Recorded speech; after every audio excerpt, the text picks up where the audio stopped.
Cette leçon va être consacrée au parallélisme. Le parallélisme est quelque chose introduit relativement récemment dans la programmation, mais qui a maintenant toute sa place et devient la programmation la plus générale, que ce soit dans Internet, dans les systèmes embarqués, etc. Pour expliquer le parallélisme, il faut commencer par expliquer la séquentialité, c'est-à-dire la programmation classique. Cette programmation classique, elle vient d'un mathématicien qui a un crayon dans la main, c'est comme ça qu'elle a été conçue, et qui est remplacée par une machine. Prenons comme mathématicien Ératosthène, très célèbre pour avoir inventé le crible qui permet de calculer les nombres premiers. Ératosthène se fondait sur le fait qu'un nombre est premier s'il n'a pas d'autre diviseur que 1 et lui-même. Donc le principe ici, c'est de mettre tous les nombres dans l'ordre à partir de 2, de prendre le plus petit qui est 2, de l'entourer, et ensuite de barrer tous ces multiples dans l'ordre. Séquentialité veut dire on va faire ces opérations en séquence. Ensuite, on va prendre le plus petit nombre non barré, qui est 3, et on va barrer tous ces multiples en séquence. On voit que cet algorithme en séquence est séquentiel, mais cet algorithme, on voit qu'il a des contraintes qui sont assez artificielles. C'est-à-dire, par exemple, pourquoi est-ce qu'on va en séquence comme ça? Est-ce que c'est fondamental sur la notion de nombre premier d'aller toujours en séquence comme ça? C'est pas du tout évident. Et puis quand on est à la fin, il faut faire un retour arrière au début. Ça veut dire qu'on ne peut pas travailler tout de suite avec... Il faut préparer la liste qu'on veut choisir. On ne peut pas travailler tout de suite avec une liste de longueur infinie, par exemple. Alors, le parallélisme, c'est éviter ces séquences là où elles sont inutiles et les remplacer par plusieurs acteurs. Au lieu d'avoir un doigt, on se met à en avoir beaucoup. Éventuellement des millions à travers le monde. Pourquoi pas? Alors regardons maintenant un autre crible pour les nombres premiers qui va être un crible hautement parallèle, ce qu'on appelle asynchrone. Ce crible, on le décrit par une équation chimique ici. C'est comme H plus Cl moins donne HCl. C'est PKP donne P qui va dire tout nombre P, quand il rencontre un de ses multiples Kp, a le droit de le manger et lui de survivre. Alors ça a l'air tout bête. Est-ce que c'est un programme informatique? Oui, absolument. Regardons comment. Donc on va représenter les nombres comme des poissons avec un dossard nageant dans la mer. Voici le représentant numéro 9 qui arrive. Donc le représentant numéro 9 étant pas premier, vous voyez, il est là, va arriver un nombre premier qui est le nombre 3 qui va se dépêcher de manger le nombre 9. Mais en parallèle, dans un autre morceau de la mer, apparaissent le nombre 28, le pauvre 28 qui se fait attaquer des deux côtés, d'abord par 7 à gauche et ensuite par 4 à droite. C'est complètement différent. Remarquez bien que dans le crible d'Ératosthène, 4 ne peut pas attaquer 28 à cause de 2 qui va manger 4 avant.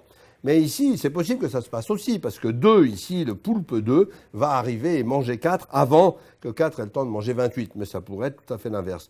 Donc vous voyez, vous avez une grande bagarre de poissons, tous en parallèle à l'intérieur de la mer, et toutes les histoires dont nous avons parlé, de séquences obligatoires dans le crible d'Ératosthène, ne servent plus à rien. Le crible de Darwin, c'est le nom que je lui ai donné, est beaucoup plus simple et beaucoup plus général que le crible d'Ératosthène. Il a beaucoup de propriétés. Par exemple, on peut mettre plein d'exemplaires de 7 si on a envie, autant qu'on en a envie. Par contre, une propriété assez différente, c'est qu'on ne sait jamais vraiment quand les choses sont finies. On peut mettre une infinité de poissons dans la mer et la seule chose qu'on sait, c'est que les survivants seront les nombres premiers à probabilité 1. Ça, c'est ce qu'on appelle le parallélisme asynchrone. Avec le crible de Darwin, on peut tout à fait modéliser des choses aussi compliquées que Internet, par exemple. Et c'est ce qu'on appelle la machine chimique qui est née du crible de Darwin. Beaucoup d'informaticiens pensent que le crible de Darwin est la seule version du parallélisme et que l'asynchronisme est la seule version du parallélisme. C'est pas vrai. Il y en a d'autres. Il y en a deux autres qui sont tout aussi fondamentales, qu'on appelle les modèles synchrones et vibratoires. Regardons un concert de musique. Ici, vous avez un quatuor devant une salle. Les musiciens ne jouent pas comme les poissons, chacun indépendamment. Ils jouent de façon synchrone. Ils jouent ensemble.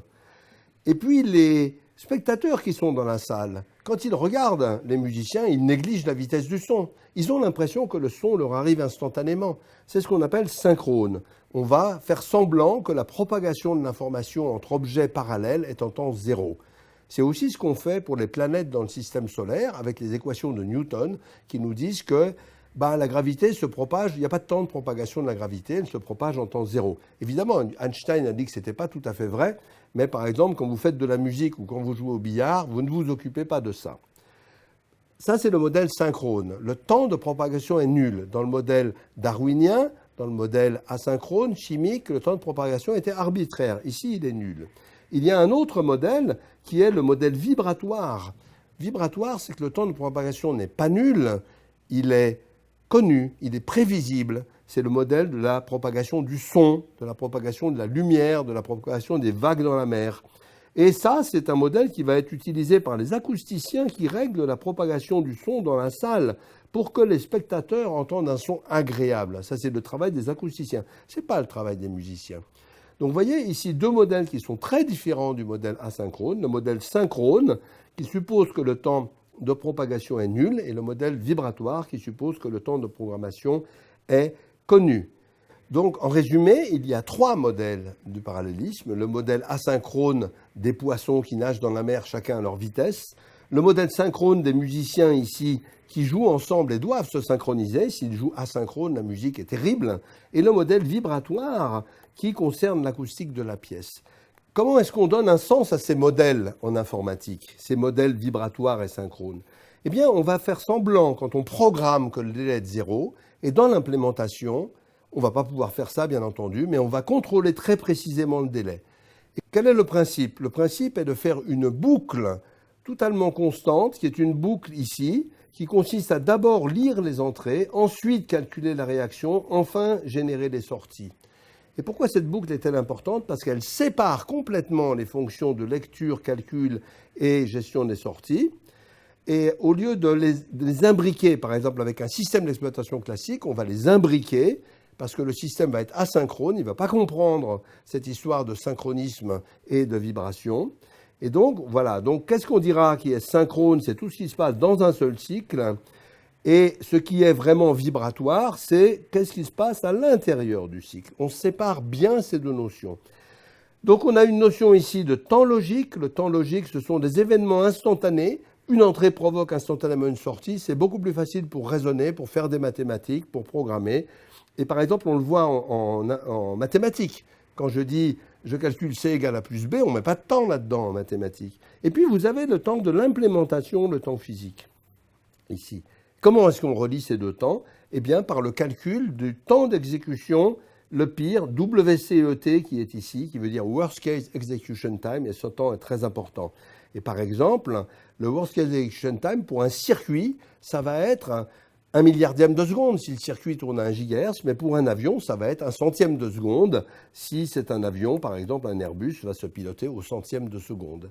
C'est très utilisé ce modèle dans l'industrie, beaucoup moins développé paradoxalement dans la recherche, sauf par les équipes qui ont travaillé sur ce modèle synchrone qui a personnellement été mon activité pendant longtemps.